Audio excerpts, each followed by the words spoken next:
Greetings and salutations, friends, and welcome back to yet another 40k lore video. This will be the third and final lore video on Titans. And in this video, we are going to be looking at non-Imperial Titans, or their equivalent. Now, not all races employ Titans or something equivalent to Titans, but we're not going to go through all of that here. We're not going to go through all of the ways that some of these races counter Titans, like for example just, getting out of the fucking way, like for example in the case of the Dark Eldar.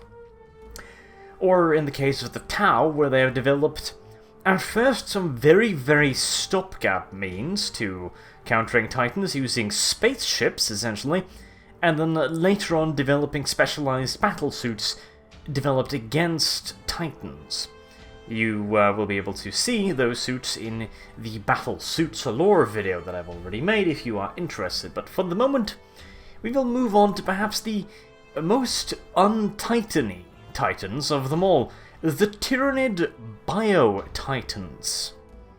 As one might expect, the Tyrannid Bio-Titans are large, very large, Tyrannid bioforms intended to counter, well, very large things, essentially, or to overcome extremely heavily fortified areas where the usual strains of Tyrannids might not be enough.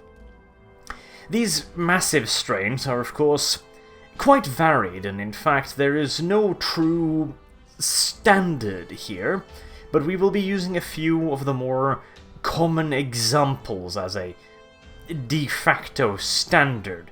There will almost certainly be minor variations even within the same strain, so as to let the creature adapt to various conditions like extreme cold or extreme heat, etc. But in general, we can divide them into a few subclasses, the most common of which is the Hierophant. This immense and rather unattractive creature is the Tyrannid equivalent of a wrecking ball, essentially. It is not a subtle weapon, it is not a particularly demanding weapon, it is simply just a very large ball of gooey nonsense that the Tyrannids will throw straight at whatever they need to get the hell out of the way. They are usually employed in groups of 2 to 3, and can be quite the threat to Imperial Titans. Now, something along the lines of a Warlord or a Reaver or anything like that is not going to be too worried about a single Hierophant. 3 Hierophants, on the other hand, quite a different story, and they are, although not exactly a straight-up match for a Warhound Titan in ideal circumstances, if it does manage to close the distance via an ambush, for example, something along those lines, it can most definitively destroy a Warhound Titan very quickly indeed. And while it is somewhat lacking in ranged firepower compared to Imperial Titans, it more than makes up for this with its rather considerable prowess in close quarters combat. It is not entirely defenseless when it comes to ranged defenses either, naturally, being armed with several spore cannons and other exotic Tyrannid weaponry, most of which are designed to launch globulets of poison and other such horrible things into the enemy's ranks.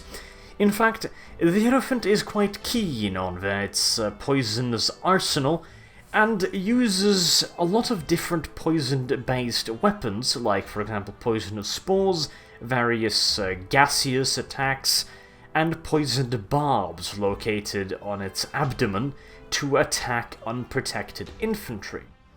Essentially, what it will try to do is just flat out charge enemy positions, get in amongst the middle of them, and then start covering everything in vile Tyrannid goop. Be this acid to melt through heavy fortifications or tanks, or impaling infantry with its hordes of long spiked tentacles, or simply just covering everything in a fog of poisonous spores. And then everything that is too large or, too tough to be outright poisoned, it will simply just smash with its massive claws. Again, it might not be the most sophisticated of weapons, but it certainly is a rather effective one. Its primary weakness is, however, also its primary strength. It is very, very large, and it moves relatively fast for something of that size. However, it is not particularly heavily armoured. There's really only so much one can achieve with muscle-bound, chitinous kiting and other manners of biological defences when you get to that size. High explosive artillery shells, for example, will be squishing the vulnerable parts of the Tyrannid that would otherwise be protected by chitinous plating, for example. This is, of course, a relatively large drawback for these large creatures, as missing them is, well, a challenge even for the most incompetent of orc gunners. And seeing as they're also usually employed in groups of 2 to 3, it's very hard to not see these things coming. Now, the Tyrannids have gotten around this somewhat by employing defensive swarms. Essentially, they will simply just throw tens of thousands of little ones at the defences, hoping to exhaust their supply of heavy ordnance before sending in the Hierophants. Because as far as the Tyrannid hive mind is concerned, the only thing that matters is breaking the lines somewhere. It doesn't really give a shit about how many units it might have to sacrifice to do so, because, well, it can just return the overwhelming majority of that biomass back to the fleet anyway, so it really, really doesn't matter if it has to sacrifice 90% of its little ones, as long as the Hierophants gets through and actually manage to break a hole in the defences. The Hierophants have also been known to be deployed directly onto the battlefield from orbit in specialized spore pods capable of carrying the rather considerable bulk of Hierophant down to the planet's surface safely through the atmosphere, and then delivering it into the battlefield without having it squished by the fact that it just got dropped from orbit. However, well, just look at the thing. It's going to require a very large spore pod, and it's going to be lighting up on every single radar installment pretty much everywhere on the planet, and it's going to be attracting a lot of spanking on its way down, so it is usually only applied like this, or deployed like this, maybe correct, in extremely favourable circumstances, where the planet's orbital defences have already been suppressed to such an extent that they do no longer pose a credible threat against the Hierophant's drop pod, or spore pod, to be more precise. But, of course, this is not the only Biotitan employed by the Tyrannids. They also employ a flying variant by the name of the Harridan.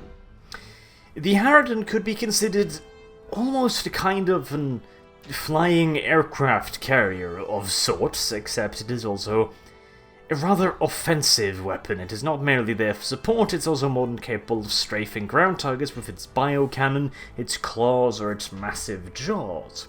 Now, the reason why I call it an aircraft carrier of sorts is because it acts as a kind of a support point for the smaller gargoyles, which you can see flying around it on this artwork right here. They are capable of using the Harridan as kind of a rearming and resupply platform, except not in the traditional sense. They don't go back to the Harridan to take on fuel, they go back to the Harridan to take on more biomatter should they require extra ammunition for their various bioweapons, or if they should be required to travel large distances.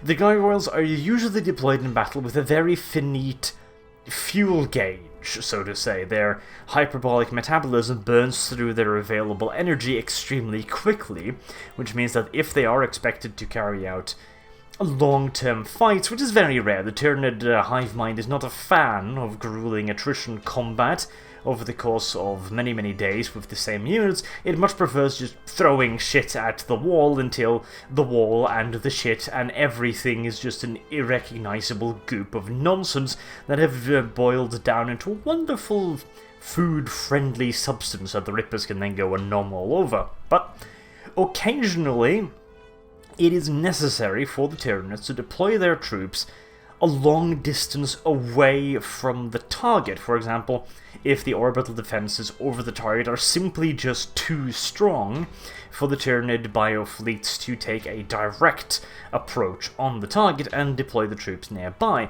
In this case, if the Gargoyles had to fly all the way to the target on their own energy, a lot of them were simply going to die before they get there, which the Tyrannid hive mind, of course, would be considering somewhat wasteful. As such, it invented these giant support creatures essentially to ferry large amounts of troops. They have also developed dedicated transport creatures, but I will be getting to that in the Tyrannid video because they are not considered Bio-Titans. Now, technically, the Harridans also can be considered Bio-Titans, and they can also be not considered Bio-Titans because they vary in size to a rather considerable degree, and the Magus biologist is a little bit confused as to why. Specimens have been noted to be upwards of 30 meters in length, with a wingspan of up to 40 meters, but they've also been noticed to be about the size of a gargoyle, and there's no real reason that has been found for these discrepancies as of yet. Perhaps the smaller ones are simply just encountered to be, I don't know, heavy support platforms, carrying slightly heavier weaponry than the gargoyles, for example. Perhaps the smaller ones need time to grow into the larger ones. It's hard to say, really, so anyone's theory on this one is just about as valid as mine. Then we have the Dactylis. This lovely fluffy little creature is essentially a super heavy Tyrannid artillery piece, firing extra large clubs of spore mines at extreme range. Their forelimbs, as you can see here, are very, very large and are used essentially to anchor it to the planet's surface, and also they are used as virtually shields, essentially. Now, the Dactylis is not a frontline artillery piece unlike the smaller Biovore, but nevertheless, it does have a nasty habit of getting into direct engagements, as the enemy tend to consider these to be very high priority targets, as of course getting bombarded by spore mines is not something that most races consider to be overly pleasant. And as such, they usually adopt an extremely racist standpoint towards the Dactylises and try to wipe them off the map as quickly as humanly possible. And, well, this is a fairly good stance to take, considering its ammunition. Now, I figured I'd actually tell you exactly what spore mines are here, since I haven't gotten to the Tyrannid video yet, and you can't be expected to know precisely what they are. So, a spore mine is essentially a living artillery shell, I guess. It is often used as mines, and is also used in orbital fighting as ordnance. It explodes if any non-Tyrannid life form gets too close to one, and generally come in 3 variants: poison, fragmentation, and bioacid, doing pretty much exactly what is on the packages there. The poison spore mine is full of toxic gas, viruses, bacteria, poison, etc., and essentially its internal organs, there which creates all of these poisons, are also covered with small fragmentation rounds, essentially, small pieces of bone and cartilage, so that when they explode, they become living fragmentation rounds, essentially. The frag spore mine has an iron-hard outer shell instead of this bone and cartilage, giving it more of a fragmentation effect, but it's somewhat lighter on the poisons, and the bioacid spore mine, well, it is a giant vat of bioacid that explodes outwards, covering everything in a considerable area in bioacid. Very, very, very uncomfortable indeed, and it is more than capable of eating through the hulls of armoured vehicles. And, well, you can imagine what happens if this actually gets in contact with living tissue. Oh yes, not comfortable at all. Not comfortable in the slightest. Now, these spore mines do have a rudimentary intelligence. Not only are they capable of recognizing Tyrannids from, other life forms, and therefore choosing when to detonate, but they are also capable of floating through the air for days, months, or even years in some cases, until they find something suitable to go boom at. Whether or not they eat while they do this is unclear. How they keep themselves fed is not entirely clear, so we don't know if they are capable of, floating around for years completely unsupported, or if they somehow draw nourishment from the air around themselves. They are relatively large creatures, considering the fact that they are capable of living on for a year without, obviously taking in sustenance, but they're also extremely simple creatures, and you gotta remember, in most cases, what requires the most energy in a living human is the brain, and the brain of the small mine is exceedingly simple. It is essentially just an on-off switch that keeps continuously scanning the nearby area through rudimentary sensor inputs going, well, there is no non-Tyrannid bio-life forms nearby, so I'm not going to explode, until it runs into something that isn't a Tyrannid, in which case it goes, oh, well, this isn't a Tyrannid, time for me to go back. So it might not require all that much energy to begin with either, but, well, fantasy universe, so we might just have to go with that excuse here. As for how this is created inside the Tyrannid bio-war, in this case the Dactylus, well, they're birthed. Quite literally, the Dactylus gives birth to these things, and then expels them through this giant cannon that is fused to its body. You could essentially compare it to a very large anus. It contracts, and it fires the living spore mines out, so that they can find something to go boom on. 'Tis perhaps not the, most elegant of weapons ever invented by the hive mind, but then again, this is a race of creatures that fires their young at the enemy pretty much all the time, so, it is technically a massive baby cannon that fires exploding babies, bear you in mind, but hey, each to their own, right? And then lastly, this one is not technically a Bio-Titan, but I feel it somewhat deserves the designation because of its value on the battlefield. The Dominatrix. Yes, wonderful name there, and this one does not fire its babies at the enemy, so it's nice like that. This is primarily a command and control center. A living, breathing, presumably shitting and pissing command center. It is an extremely powerful psyker that is used as a relay node to relay the orders from the hive mind directly into nearby Tyrannid units. And it is considerably better at this than the usual leaders of the Tyrannid swarms, things like hive lords, that kind of stuff. However, they're also very, very vulnerable. They are essentially just a massive armored brain. They are capable of imparting extremely complex tactical planning and decision-making into even the smallest of Tyrannid lifeforms, but it is also extremely simple to detect for any enemy psykers, which makes it an extremely high-value target.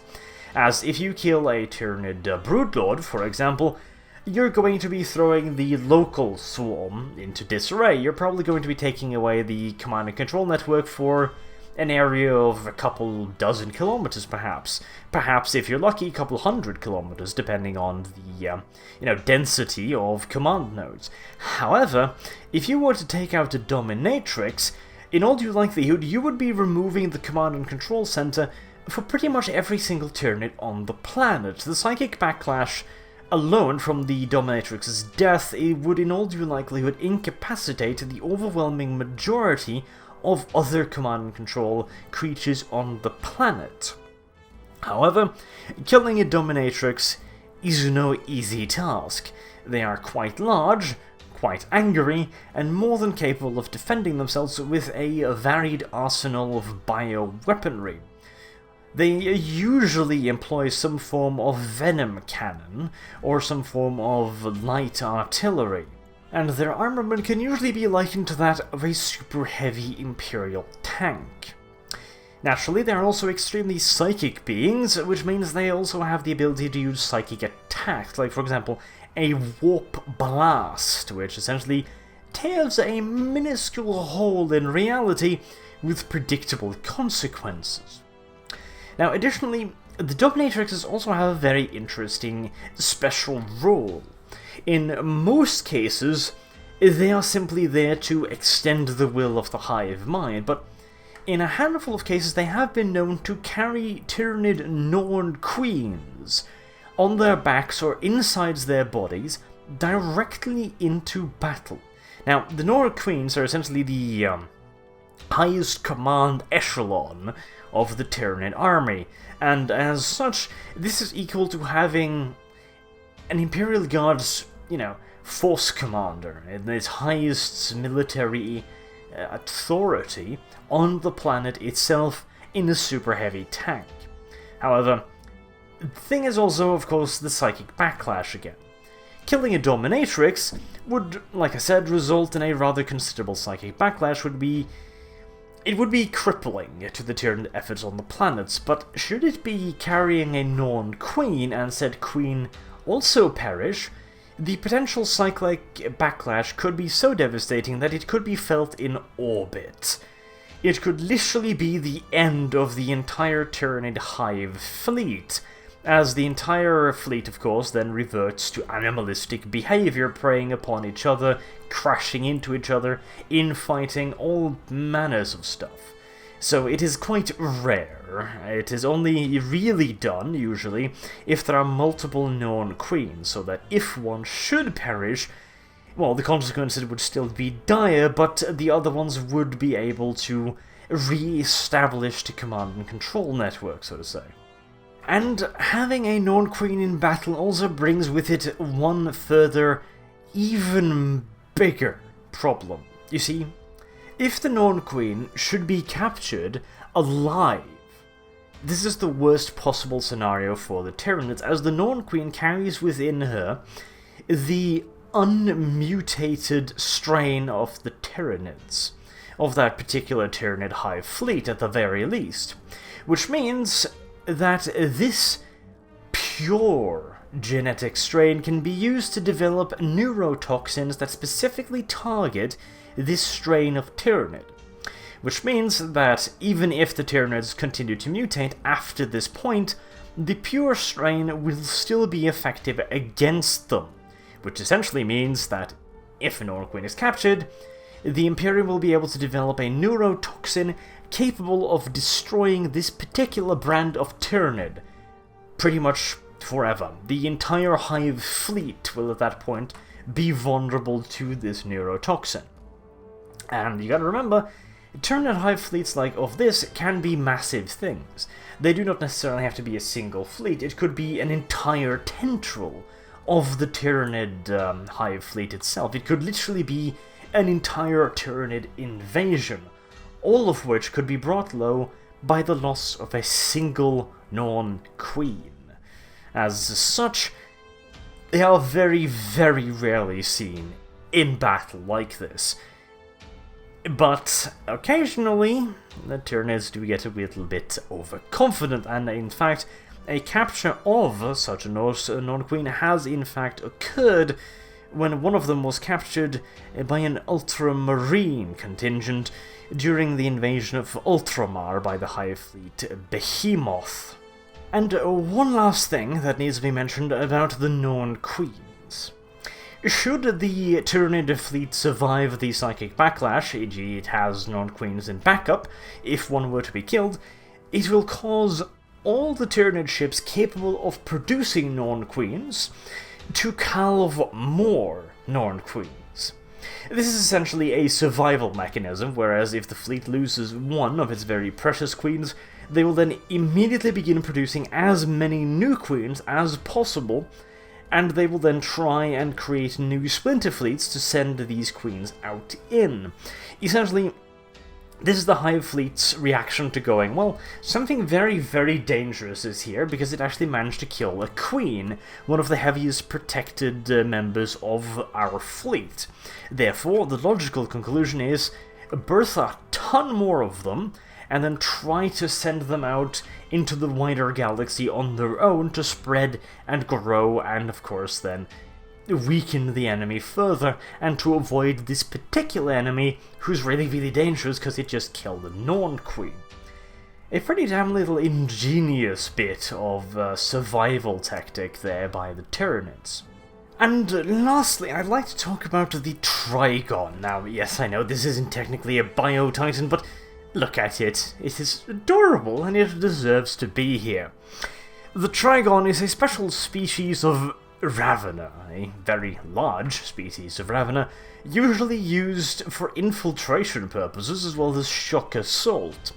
This massive cuddly creature burrows through the ground using its very, very large claws to create massive underground tunnels through which large bodies of Tyrannids can move relatively undetected. And the Trigon is a very, very good digger. In fact, the Trigon is capable of excavating tunnels large enough to carry hundreds, if not thousands, of Tyrannids over the span of days. In fact, it is even such a remarkably good digger that it can burrow its way through considerable layers of concrete, and has been known to infiltrate bunker complexes simply just by burrowing up through the floor and disgorging armies of Raveners or Gaunts or Hormagaunts, etc. Additionally, of course, having very, very large claws, it is far from defenseless in close-quarter combat. Its sinuous body is quite powerful and capable of propelling it at considerable speeds, which essentially turns it into a very large, very nibbly battering ram. And additionally, somewhat uniquely to its type of creature, it has a very strong link to the hive mind. In most cases, these kinds of infiltration shock assault creatures have a fairly weak connection to the hive mind, relying on other synaptic creatures around them to guide their efforts. But the Trigon is different. It is capable of commanding relatively large contingents of Tyrannids, which allows it to roam very independently on the battlefield, setting up its own ambushes, etc., and then coming in to help the larger forces of the Tyrannids while attacking enemy rear lines, burrowing into bunker complexes, attacking command and control centers, that kind of stuff. In fact, some Tyrannid Trigons have been rumored to have developed specialized antennas capable of picking up radio traffic, which it will then use to home in on the area with the most radio traffic in it, and then appearing for some sudden violent surprise butt sex. But enough about the Gribblies, let's move on to the Eldar Titans. Now, there are quite a few more variants than what I'll be listing here, but in general, there is the Revenant Scout Titan, the Phantom Titan, and the Warlock Titan. Now, the Revenant Scout Titan is, as the name suggests, a rough equal to the Imperial Warhound Titan, in that it is the smallest grade Eldar Titan. All Eldar Titans are extremely agile and graceful constructs, far more so than their Imperial counterparts, but the Revenant compact size allows it a degree of movement and, agility that Imperial Titans can only dream of. The disparity in mobility and agility is further enhanced by the simple fact that the Revenant does not rely entirely upon its legs for locomotion. It is equipped with several jetpacks and anti-grav systems, which allows them to leap and to glide across the landscape in a way that is simply incomparable to the cumbersome and lumbering footfalls of the Imperial Titans. This, of course, gives the Eldar Revenant Scout Titan a massive advantage when it comes to traversing heavy terrain, be they rocky mountainsides or areas with tons of crevasses, or, even just on the sides of mountains. The Revenant is capable of traversing areas that most Imperial Titans simply would not be able to traverse, even with the aid of various Mechanicus elements like bridge builders, etc., as a gorge that would simply be too long to be spanned, even by Imperial bridge building technology, a Revenant could simply just jump that gorge. So, yeah, it's pretty damn effective when it comes to maneuvering over wide and broken terrain. Despite this almost ethereal grace, however, Revenant Titans are extremely well armed, if not quite so well armoured. Their agility, of course, and their ability to get across pretty much anywhere allows them to get into extremely advantageous positions, and also allows them to harry enemy lines like quick-moving scouts, and they can also then bring to bear their considerable weaponry.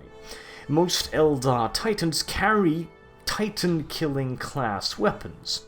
Most of them are highly precise, very low fire rate, extremely high impact weaponry, lance weaponry for example, that creates pinpricks of extremely concentrated lasers. Now, technically, Imperial las technology is also lasers, but comparing the two is like comparing the Wright brothers flying machine to a jumbo jet. Eldar Brightlands technology is so immeasurably superior to Imperial technology that it's not even funny. It's practically magical at this point, and it is capable of punching through pretty much anything that the Imperium can put against it. Void shields do offer relatively substantial protection against these weapons, but when it comes to armor plating, there is simply no armor plating heavy enough to survive a direct hit by pretty much any of the Eldar Titan-based weaponries. And when it comes to weapons, the Eldar do have a rather considerable arsenal. However, unlike Imperial Titans, they usually stick with single configurations and specialize themselves within their chosen field. For example, while the Imperial Titan could change between an anti-infantry to an anti-tank loadout, in most cases Eldar Titans will stick with one or the other regardless of the situation, and they are rather expected to be employed in situations where their specific loadout will come to the greatest effect. Now, this is a weakness for Eldar Titans simply because if they have a set amount of Titans in a campaign, for example, they will not be able to simply just switch out the weapons. However, this also means that the Eldar Titan crews are extremely familiar with their chosen weapon configuration, and are therefore pretty damn good at using them. Additionally, Eldar Titans usually have very, very small crews. In fact, in most cases, they only have a gunner and a pilot. In some cases, they don't even have that many, which means that there is a hell of a lot more of a consensus among its crew, obviously enough. While in an Imperial Titan, in many cases the Principe is going to have to give an order, for example, to fire the weapons to the weapons Moderati, or take control directly of the weapon from the Moderati, a process that might only take a few seconds, but seconds nonetheless that you might not be able to spare on the battlefield. In Eldar Titans, this is usually far less of an issue, seeing as in most cases, even if there are multiple crew members, these crew members are psychically linked in a way that humans are just flat out not capable of.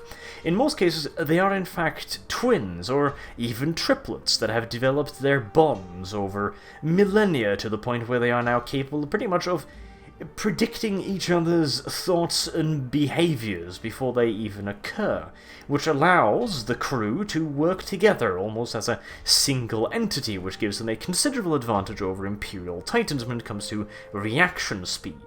And in the case of the smaller Titans, like the Revenant, there is often only one crew member, but the siblings will command several Revenants. For example, triplets would command a small pack of 3 Revenants, and brothers would command 2 Revenants, or sisters for that matter. The Eldar are not particularly discriminatory when it comes to this stuff. In fact, in Eldar society, birth is a very, very, very rare thing indeed, and it's always celebrated, but the birth of twins or triplets is seen as something truly special, and generally speaking, the triplets or the twins are usually considered to be a sign from their gods. They are usually considered to be bound for great things, and commanding a Titan, well, that is a pretty damn great thing, is it not? In fact, it goes to the point that if one of the siblings were to die, in most cases his spirit stone, with its soul trapped inside of it, will be incorporated into the living sibling's Titan, and they will then make up essentially a crew of 2, where the soul of the dead sibling will be able to commune with the living sibling. In most cases, this is a somewhat somber event, however, as the living sibling will very rarely leave the Titan ever again, preferring instead to remain within it and commune with his dead siblings. Tragic as this may be, it does, however, give the Eldar access to an extremely experienced core of Titan pilots, with experiences stretching back into the centuries, and sometimes even the millennias. Combine this with the extreme maneuverability and rapid reactions of an Eldar Titan, along with their devastating weaponry, and you have a pretty goddamn solid fighting machine at your hands. And of course, the Revenants are the smallest. The Phantom Titans are considerably larger, although they still maintain their slender build. They are capable of carrying along with them considerably more boom, which is always advantageous, with lance weapons, of course, capable of punching through even the heaviest of armor, along with rapid-firing laser weapons capable of shredding entire regiments of standard infantry. But of course, all the weaponry in the world might not necessarily do the job unless there is also some defenses in place. Now, Eldar Titans do not use void shields or force shields or any kind of physical protection along these lines, but they do use something called a hollow field emitter. The bigger the Titan, generally speaking, the more and more powerful such emitters it possesses. These hollow fields do, well, pretty much exactly what is on the tin. It creates a holographic projection of the Titan that is moved slightly off-center, or even just moved dozens, if not hundreds of meters off-center, in various stages of holographic, stability. Essentially, there will be dozens of holographic images, all looking like the Titan, and all of them giving off pretty much the same readings on a radar scope, which means it's pretty damn hard to actually hit an Eldar Titan, since you can never be entirely sure which one is the real one. Some Eldar Titans have also been reported to be in possession of hollow fields capable of creating illusions in areas in which the Titan is not even present, while hiding itself behind a chameleon cloak. Essentially what this means is it would present a single holographic target to an enemy Titan, while hiding itself behind a cloak of invisibility almost, behind a holographic field that reflects the landscape around it. Wait until the Titan has fired its weaponry at the fake, and then appear and discharge its own weaponry. Now, Eldar Titans are capable of firing their weapons while cloaked. However, the moment they fire their weapons, the holographic effect lessens considerably, and it's a hell of a lot easier to tell which one is the correct one. Still not perhaps easy, but a hell of a lot easier, so some care has to be taken when the weapons are discharged. Additionally, if the weapons are fired for a long enough period of time, it becomes very easy to tell which one is the right one, as only one of them will continuously be producing heat, rather than the Phantoms, who will only be mimicking the heat signature of a normal, at-rest Titan. And of course, the hollow field provides precisely zero protection against actually getting hit. If you're hit, the hollow field is going to do precisely dick, which means that Eldar Titans can be quite vulnerable even to relatively light anti-vehicle weapons. Even something as presumably weak as Imperial las guns mounted on things like battle tanks can cause significant damage to Eldar Titans, presuming, of course, first of all, that they can hit them, despite the fact that they are very, very quick, maneuverable, and that they can guess which one is the correct one behind the hollow field. But if they're capable of hitting them, significant damage can be done if something like a joint, for example, is hit. But Eldar Titans do not necessarily have to rely on mundane weaponry. There is a class of Phantom Titans known as Warlock Titans. These Titans do not contain a living pilot at all. Rather, it contains within its wraithbone core the spirit of a mighty Eldar Farseer, or Warlock.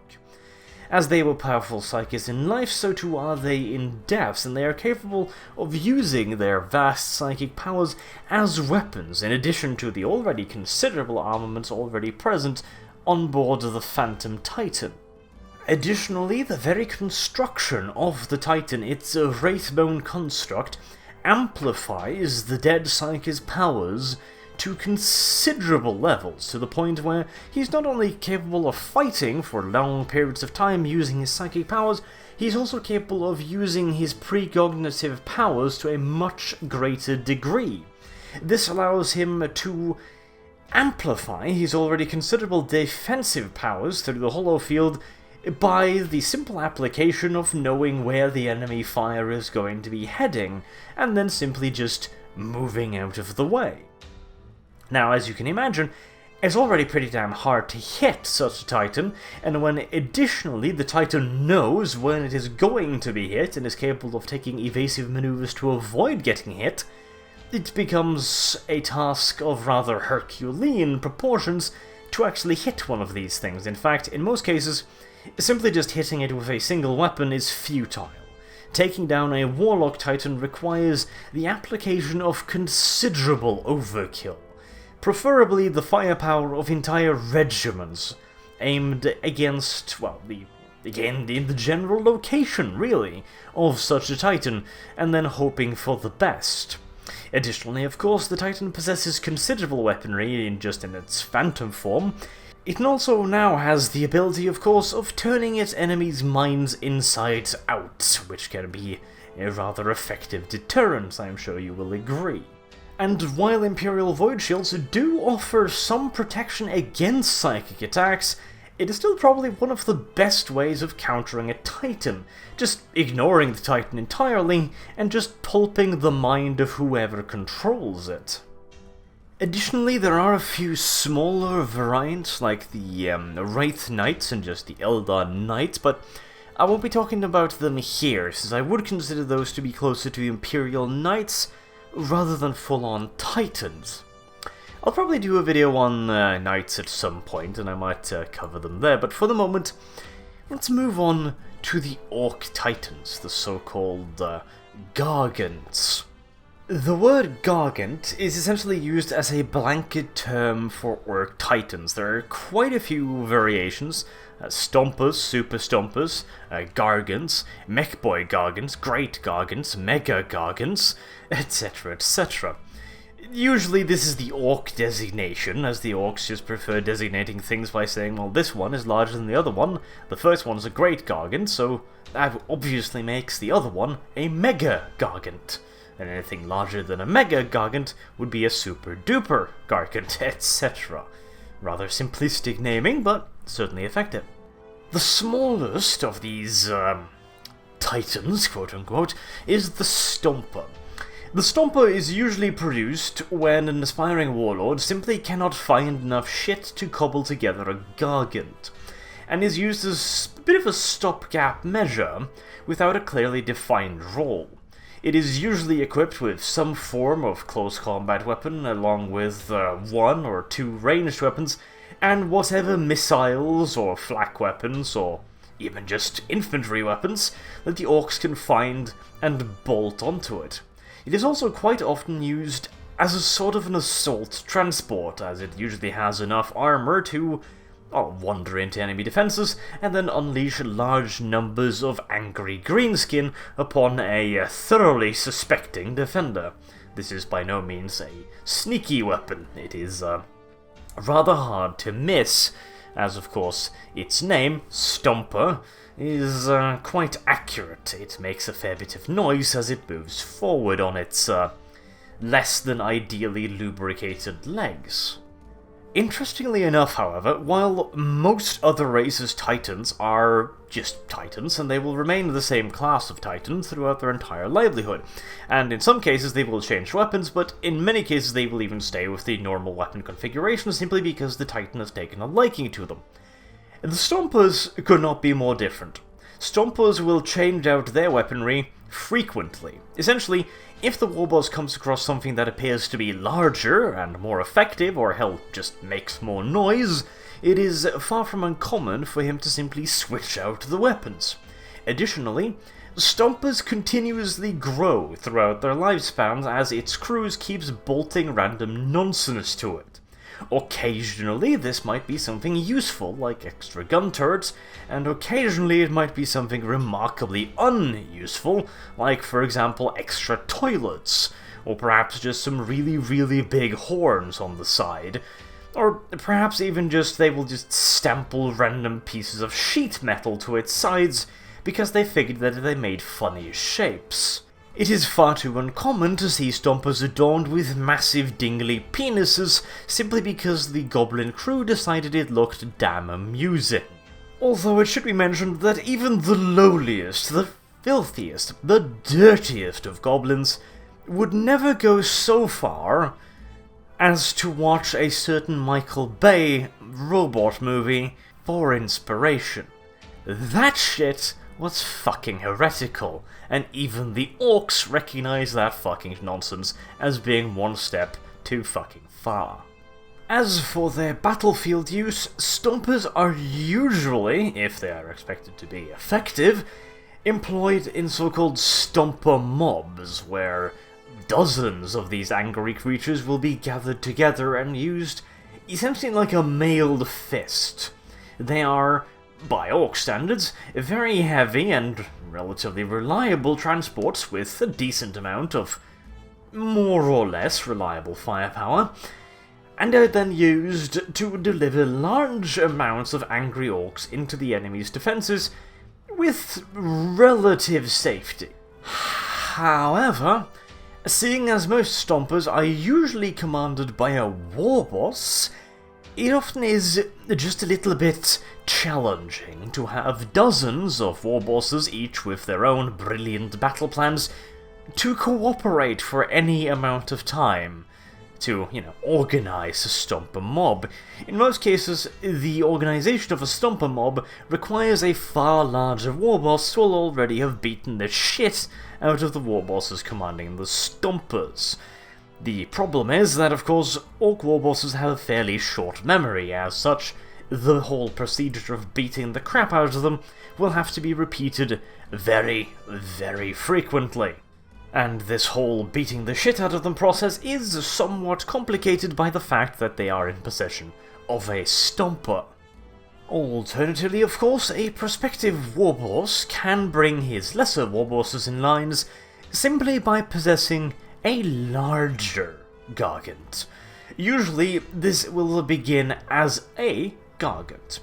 Now, a Gargant is the largest land-based orc fighting machine, although there are larger variants of Gargants again, and is usually built as a start sign, so to say, for an orc warg. Once an orc warboss has grown sufficiently in power, he will usually begin the construction of a Gargant, and the Gargant will then become the physical manifestation of the warg. It will be the warg's primary banner, almost. A very large flag, you could perhaps call it, around which all of the other orcs can rally. Alternatively, it could be the blunt object that the orc warboss uses to bash the other orcs over the head in case they are misbehaving, and usually it is a mix of the two. And while they might look somewhat, slapdash, they are rather effective fighting vehicles. They might not be particularly elegant, and they might not quite embody the devastating potential of Imperial Titans, but they do, however, have one thing in abundance.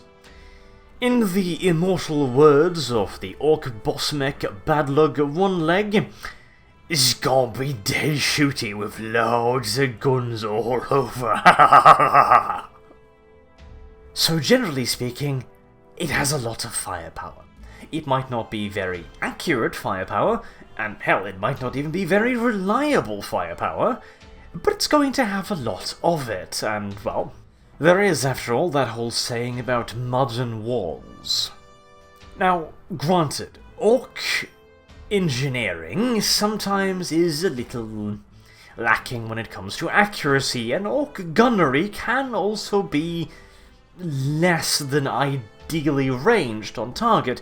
However, again, with enough guns that fire quickly enough, then it isn't really that big of a problem, and honestly, in most cases, orc guns are not there so much to kill the enemy, as it is to convince him to keep his fucking head down for long enough for the orcs to get within bashy range, which is also usually why the orc Gargants carry some form of massive melee weapon. Be this just simply a gigantic metal cudgel, a giant-ass chainsaw, or some kind of massive claw.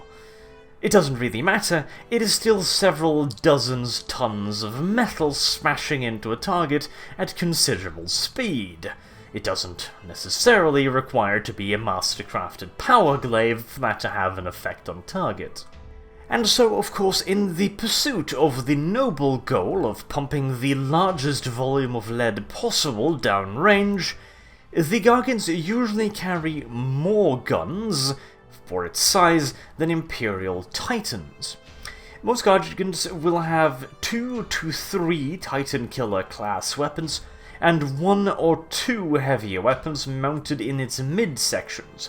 This penis cannon, or belly cannon, or gut buster, or many other wonderful things, including the so-called snapper melee weapon, a particularly cruel invention that fires out of the Gargant's pants section, grabbing a hold of his enemies and then pulling it into its crotch, whereupon it can be abused at the Gargant's leisure. Bear in mind, though, that there is practically nothing that could be considered a standard Gargant. Pretty much every single one of them is built differently, with different weapons, different size, different specifications, different power output, different top speed, different size, etc, etc, as Gargants are not built from a blueprint or anything. They are essentially just created out of the inspiration that hits the local orc big mech. Essentially, you could kind of consider them to be a manifestation of the orc warg. Essentially, if enough warg power is located in any given area, the knowledge and the want to create a Gargant, or a Stomper, or a Super Gargant, etc., will just kind of fall into the head of whatever orc mech boy is nearest that has the most resources and capable, perhaps, of banging one together. This does not necessarily mean that he will succeed in hammering one together, but it will certainly increase his chances quite considerably. However, again, they will continuously build on their works, so a Gargant need necessarily never stop growing. A Stomper can turn into a Gargant can turn into a Great Gargant, and Great Gargant can turn into a Mega Gargant. It all depends on how much random nonsense that the Orc Mechboy finds to hammer onto it, and of course it depends on the Gargant actually surviving its supposed purpose, which, like I've talked about previously, is mostly as a super heavy assault platform, which means it is going to attract a fair bit of, attention from the enemy's heavy gun emplacements. But of course, sometimes a normal Gargant is simply not enough, in which case an Orc Warboss will endeavour to build himself a Great Gargant, who sports a hell of a lot more boom, a hell of a lot more bang, and a hell of a lot more custom force fields for defences. Usually, these Gargants can be reckoned on to have roughly twice the firepower of their normal Gargant brethren. This usually takes the form of some rather dodgy twin linking, which usually consists of taking one Super Death Gun and linking it to another Super Death Gun by a lot of chains and a lot of duct tape. It might not be the solidest of weapon arrangements, but as long as it goes boom, the Orc Warboss driving the Great Gargant doesn't really give too much of a shit. However, I mentioned custom force fields, and I should probably expand upon that. Custom force fields is something somewhat akin to Imperial Void Shield technology, just not quite as sophisticated. Whereas Void Shield technology essentially takes the energy from the attack and disperses it, Orc Force Fields is more like a solid force. It creates a physical object, almost, that not so much disperses incoming energy as simply just overcomes it with a greater energy. This relatively crude solution has its advantages in that they are simpler to produce than full-on void shields, and are also usually smaller, but they are also a hell of a lot less reliable, and generally speaking, if an orc force field is overloaded, it cannot be repaired the same as an Imperial void shield. Like I mentioned in the other videos, in most cases, if an Imperial Void Shield is overloaded, it can usually be brought back online with the relatively simple act of switching out the fuses. When an Orc force field gets overloaded, it usually ends up with the force field exploding rather violently and being put well beyond the means of an Orc to repair it without a very great amount of time and a lot of grot slaves. Additionally, the force fields have a slight tendency to violently explode even without external influence. They are usually, after all, constructed by orc mechs with somewhat limited resources, often having a nasty habit of venting large amounts of potentially hazardous energy into the engine compartment into which they are built, with somewhat predictable consequences. However, assuming the force field does not gut its own Gargant from the inside out, it is a pretty damn reliable form of defense. In fact, it even has a little bit of a sophisticated side to it. You see, it will stop high-energy objects that might potentially hurt the Gargants, but it will allow low-energy objects to pass right through it, trusting instead to the Gargant's heavy armor to absorb the hit. This actually does allow the force fields to be, relatively speaking, as effective as Imperial Void Shields, while not being as powerful or as reliable, so whether or not this was by design or pure good old-fashioned accident is not entirely clear, but hey, if it works, don't you dare question it. And then, lastly, of course, carrying even more custom force fields and even more guns, there is the Mega Gargant. Mega Gargants usually carry so many guns that at that point it's kind of getting hard to accurately judge just how many it is carrying.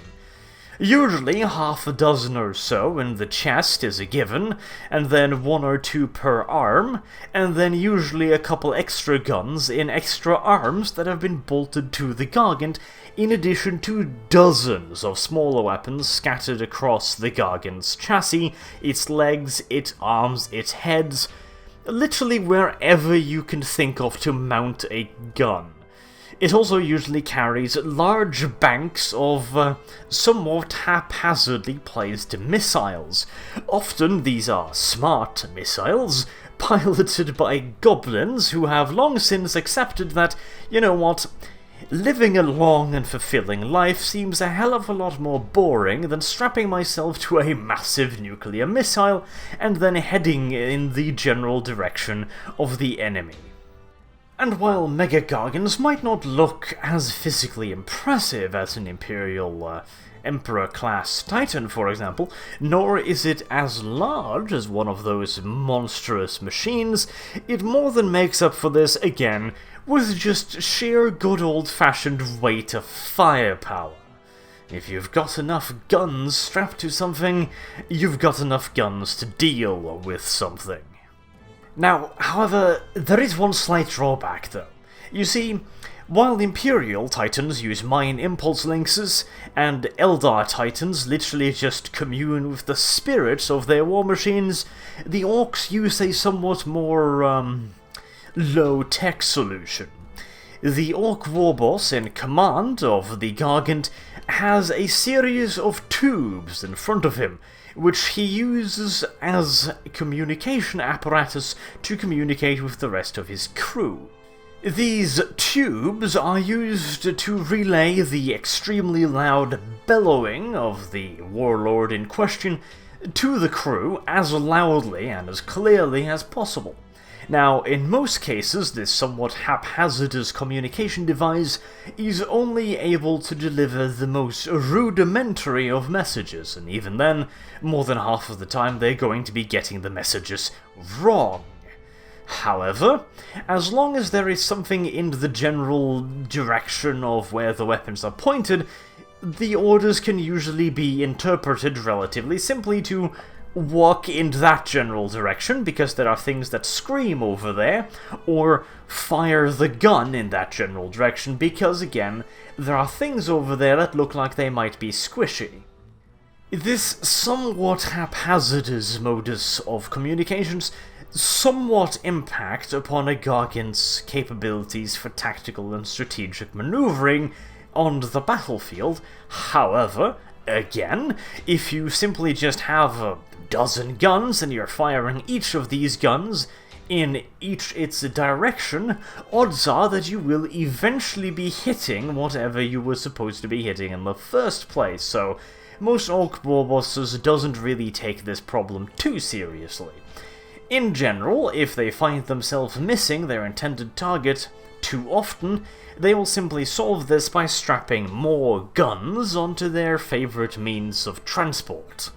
And besides, even if the Orcs had a completely flawless means of communicating with each other across the rather considerable expanses of the Gargant, even that communication system would be frequently compromised by the fact that the so-called captain often leaves his vehicle to go bash things personally, so it doesn't really matter too much, does it? And lastly, before wrapping up the video, I need to be mentioning one specific Orc Gargant weapon, usually mounted only on the heaviest of Gargants, more due to its religious significance rather than its power consumption. The Gaze of Mork. This thing is essentially a very, very, very large zap gun, alternatively often referred to as a massive fuck-off laser. The zap gun is a magnificent weapon because, on one hand, it can be capable of melting a Baneblade into sludge with its first firing, or it can hit an Imperial Guardsman head-on and only lightly tickle his privates. The weapon is ever so slightly unpredictable. However, this is not really that much of an issue to the Orcs operating it, as for them the Gaze of Mork holds considerable religious significance. Essentially, if they fire the Gaze of Mork and it evaporates the enemy, then that was a bad enemy, and it deserved to be evaporated. If they fire this at a other enemy, or just a bunch of friendlies in case they wish to test the weapon, and the target lives, then clearly that is a good target, and Gork and Mork has decided to spare their lives. This is the exact same way how Orcs distinguish between friendlies and enemies in a confusing battlefield situation. If you fire upon someone and you miss, then he is a friendly. If you fire upon someone, hit and kill him, that was clearly an enemy. So, on that high note, I have been Arch. Thank you very much for watching, and I do hope to see you soon. Have a good day.